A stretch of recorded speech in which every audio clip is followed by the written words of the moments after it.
चौहान। रुक करेंगे आज की तमाम खबरों की ओर। मिशन 2024 लोकसभा चुनाव जोरों पर है।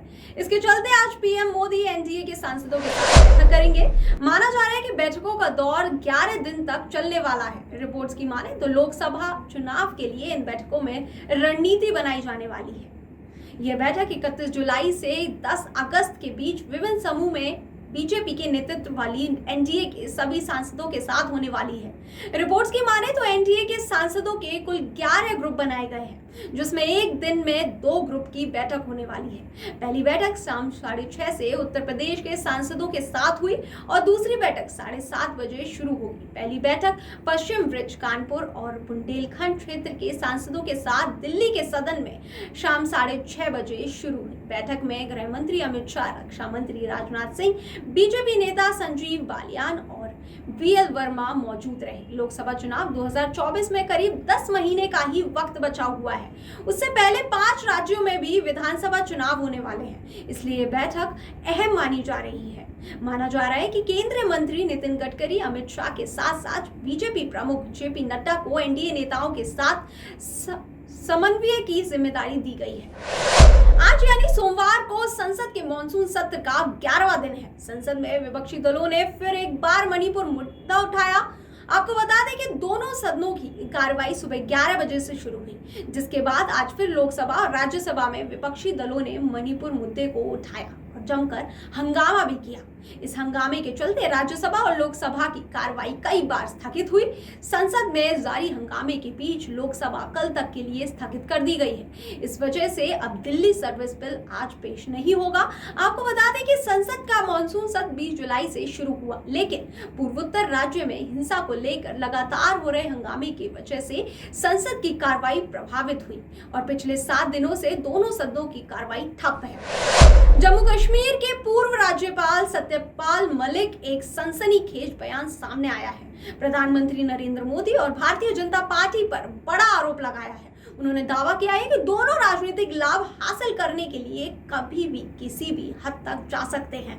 आपको बता दें कि न्यूज़लिंक के साथ एक इंटरव्यू में सत्यपाल मलिक ने कहा कि पीएम मोदी एक खतरनाक व्यक्ति है जो राजनीतिक लाभ पाने के लिए अपनी शातिर नीति के तहत राम मंदिर पर हमला भी करा सकते हैं या किसी भी शीर्ष भाजपा नेता की हत्या करवा सकते हैं। इस दौरान मलिक ने मणिपुर हिंसा का भी जिक्र करते हुए आरोप लगाया कि सरकार उपद्रवियों को हथियार मुहैया कराकर राज्य में अराजकता फैला रही है। सुनिए और उन्होंने क्या कुछ कहा। मुझे ये डर है कि ये कहीं कोई खुराफात ना करा दें, जैसे राम मंदिर पे कोई विस्फोट करा दें, किसी बीजेपी के आदमी को मरवा दें, इम्पोर्टेंट को। ऐसे काम करा सकते हैं। He is capable of that.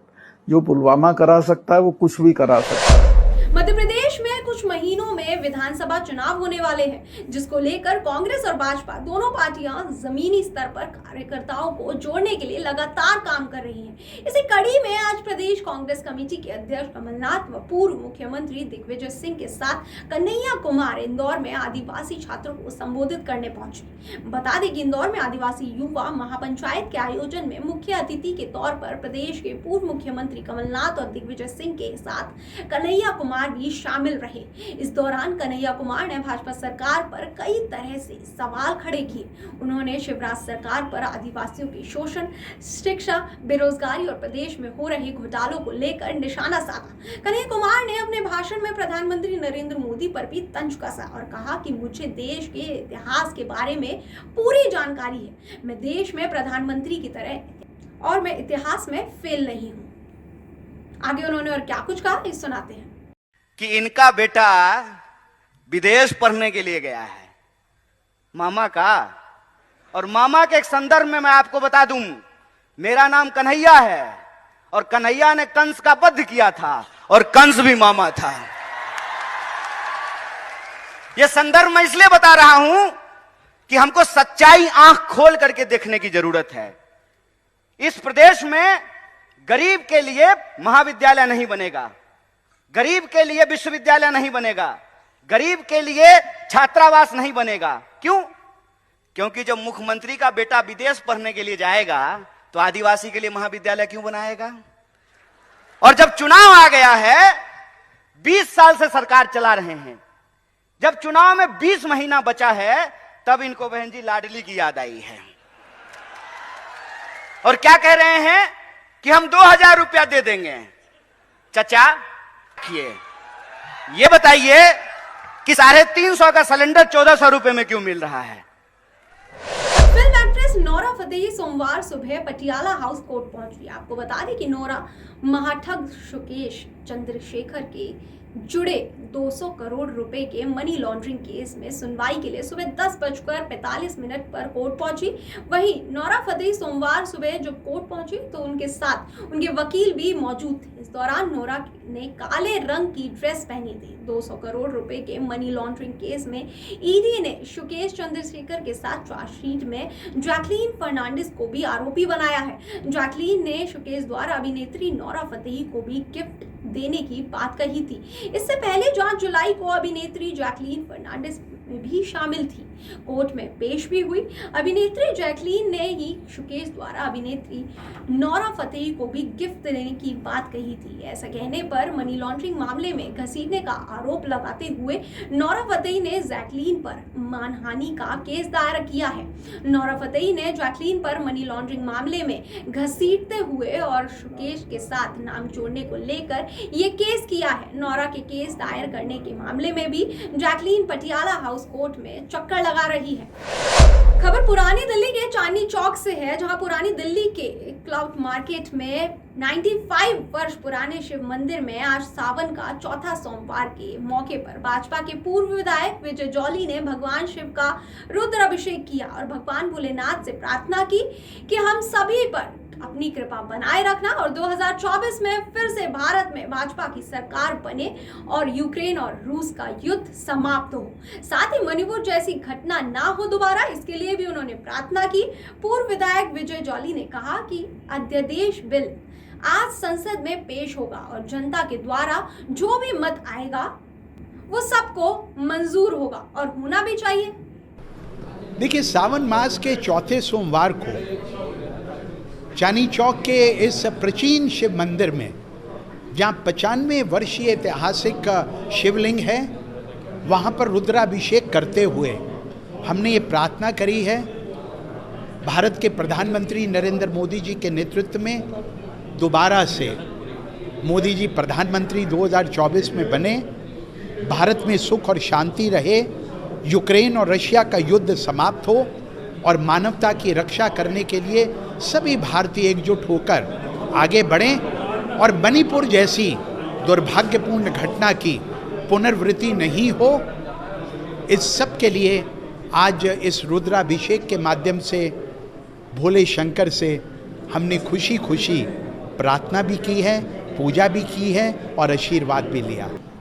आज हमने इस 95 वर्षीय पुराने मंदिर के अंदर प्रभु श्री भोले बाबा शिवलिंग की पूजा अर्चना की। विश्व कल्याण के लिए, राष्ट्रीय कल्याण के लिए, दिल्ली का कल्याण हो, सर्व समाज का कल्याण हो, इसके लिए हम हर सोमवार को सावन के 8 के 8 सोमवार को यहाँ रुद्राभिषेक का कार्यक्रम करते रहे। आज चौथे सोमवार को विजय जॉली जी आए, मेरे 45 साल पुराने साथी हैं। हमने राजनीति शुरुआत की 1978 से और हम बहुत एक दूसरे से व्यक्तिगत दोस्त हैं। ये हमारा देश का सौभाग्य है कि देश के प्रधानमंत्री आदरणीय नरेंद्र मोदी जी हैं और वो विश्व कल्याण की हमेशा चर्चा करते हैं। महाराष्ट्र की सियासत में उस समय भारी उबाल आ गया जब मुख्यमंत्री एकनाथ शिंदे वाली शिवसेना गुट के विधायक संजय सिरसाट ने उद्धव ठाकरे गुट वाली शिवसेना की वरिष्ठ नेत्री और राज्यसभा सांसद प्रियंका चतुर्वेदी पर बेहद तीखा आरोप लगाया कि वे अपनी सुंदरता के कारण राज्यसभा की सांसद बनी है।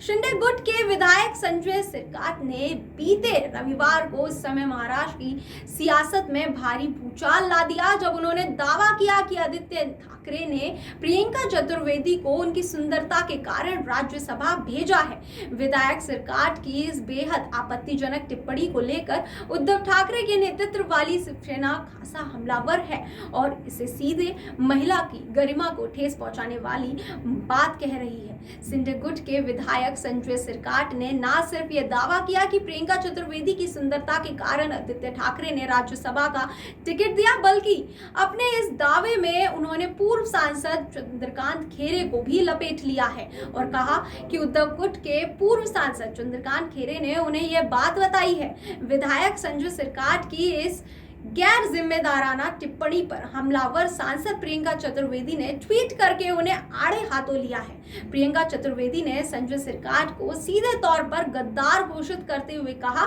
कि वो अपनी आत्मा और ईमानदारी को बेच चुके हैं। चतुर्वेदी ने ट्वीट में कहा, मुझे ये बताने के लिए किसी गद्दार की जरूरत नहीं है कि मैं कैसी दिखती हूँ और मैं जहाँ हूँ वहाँ क्यों। खबर यूपी के हरिगढ़ से है, जहाँ अलीगढ़ मुस्लिम विश्वविद्यालय में स्थायी कुलपति की मांग को लेकर छात्रों ने सोमवार को बाबे शेयर गेट पर प्रदर्शन किया। छात्रों ने रेगुलर कुलपति की मांग उठाई है।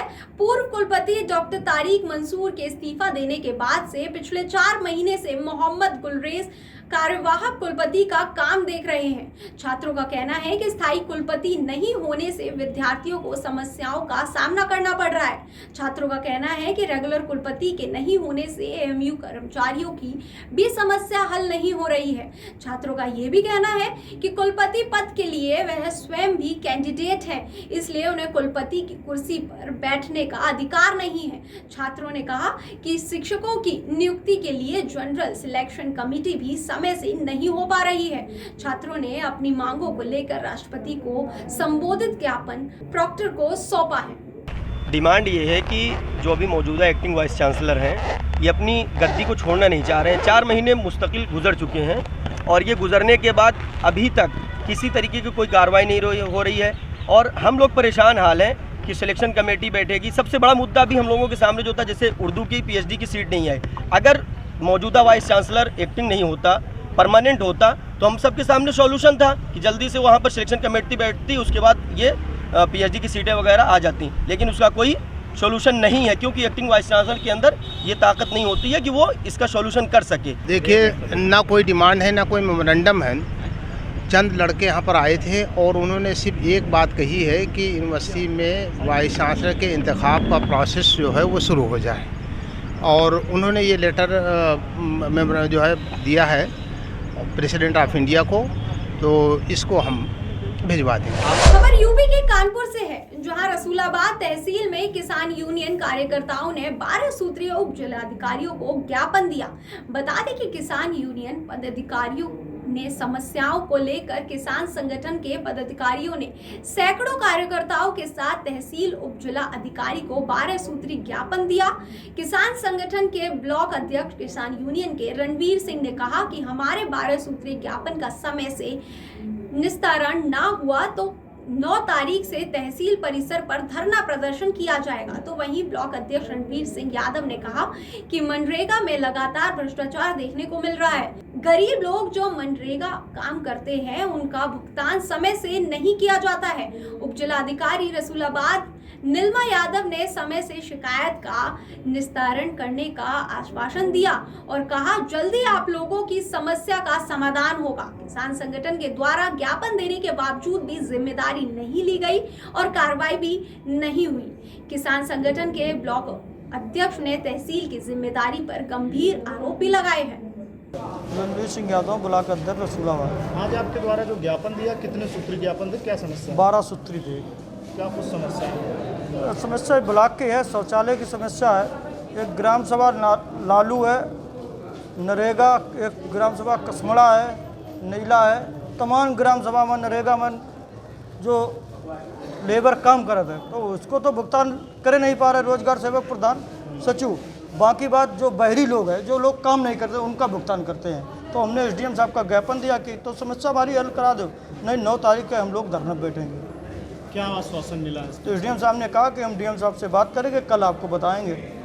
यदि समस्या का समाधान नहीं होता है तो आपका अगली रणनीति क्या होगी? अगली रणनीति धरना करेंगे, 9 तारीख से धरना बैठेंगे। सिद्धार्थनगर के उसका का बाजार के प्राचीन शिव मंदिर में आज से होने वाले 9 दिन का शिव महापुराण का कलश यात्रा निकाला गया, जिसमें भारी संख्या में महिलाओं ने भाग लिया। आपको बता दें कि कलश यात्रा शिव मंदिर से लेकर पूरा बाजार होते हुए दुखती घाट पर महिलाओं ने जल भरा और बड़े हर्षोल्लास के साथ कलश यात्रा निकाला। कार्यक्रम संचालन फूलचंद सानी ने बताया कि भारी संख्याओं में महिलाओं ने भाग लिया है और सार्वजनिक शिव महापुराण का आयोजन किया गया है। साथ में लोगों से अपील भी की है कि लोग आए और शिव महापुराण कथा का आनंद लें। इस यात्रा का आयोजन नगर पंचायत उसका बाजार के इतिहास में पहली बार होने जा रहा है और 31 जुलाई से प्रारंभ होकर के 8 अगस्त तक ये संगीतमय भव्य शिव महापुराण का कथा चलने वाला है। जहाँ तक आपका सवाल है कि इसका उद्देश्य क्या है, तो इस शिव महापुराण कथा का सबसे पहला उद्देश्य है कि लोगों के बीच में एक सामाजिक वैमनस्यता, लोगों को एकजुट करना और पूरे नगर के, पूरे क्षेत्र के सभी माताएं बहनें इसमें अधिक से अधिक सहभागी होकर के पूरे तरह से एक उत्सव का माहौल बना दिया गया है और सब लोग बहुत उत्साहित हैं, बहुत ही प्रसन्न हैं इस पूरे आयोजन को लेकर के।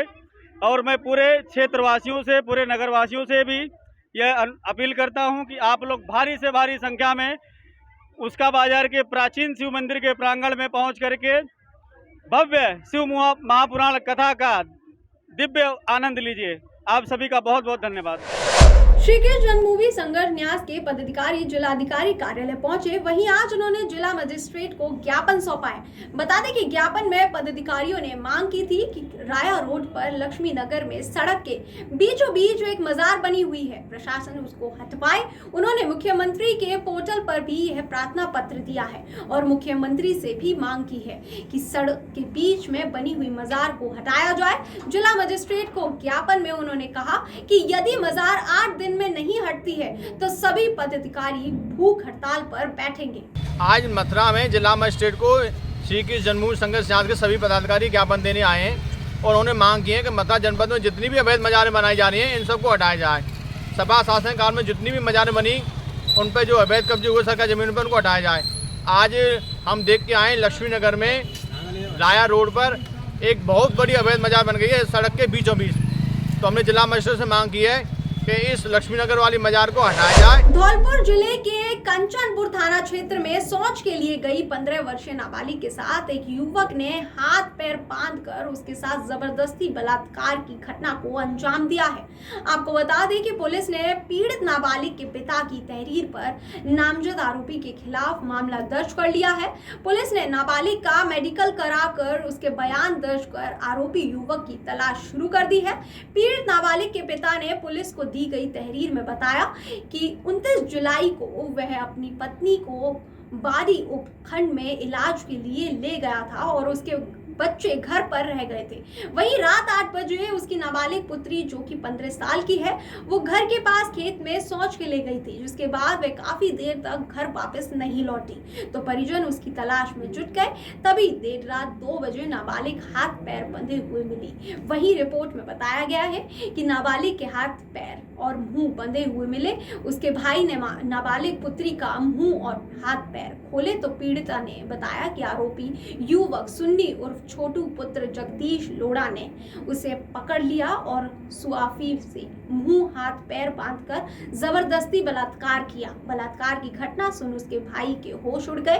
आपको बता दें कि जब वह अपने घर पहुंचा और नाबालिग पुत्री और भाई से जानकारी लेकर पीड़िता को साथ लेकर आज रविवार को पुलिस थाना पर मामला दर्ज कराया है।